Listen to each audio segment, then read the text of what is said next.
হাকালুকি হাওরের জীববৈচিত্র্য ধ্বংস করে বিল শুকিয়ে মাছ শিকার, অবৈধ জাল বাণিজ্য, ঘুষ নেওয়ার অভিযোগে মৌলভীবাজারের জুড়ি উপজেলা মৎস্য কর্মকর্তা মোহাম্মদ মনিরুজ্জামানের বিরুদ্ধে মানববন্ধন করেছেন মৎস্যজীবীরা।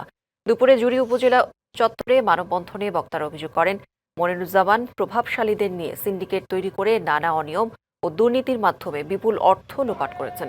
বিভিন্ন বিলে সরকারি জলমহাল নীতিমালা অমান্য করে সেচ মেশিন দিয়ে বিল শুকিয়ে মাছ আহরণের মাধ্যমে মৎস্য সম্পদ ধ্বংস করছে। নানা সময় তার বিরুদ্ধে অভিযোগ করার পরও রহস্যজনক কারণে প্রশাসন কোনো ব্যবস্থা নেয়নি। তবে উপজেলা মৎস্য কর্মকর্তা মোহাম্মদ মনিরুজ্জামান তার বিরুদ্ধে আনা অভিযোগ অস্বীকার করেছেন।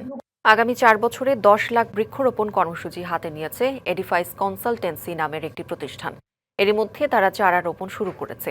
উদ্বোধনী অনুষ্ঠানে উপস্থিত ছিলেন প্রকল্প পরিচালক সহ অন্যরা। লক্ষ্যমাত্রা অনুযায়ী 2026 থেকে 2030 এই 4 বছরে 10 লক্ষাধিক চারা রোপণ করবে সংস্থাটি।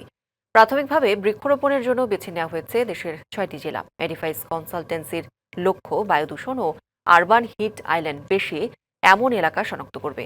সেখানেই করা হবে প্রয়োজন অনুযায়ী বৃক্ষরোপণ।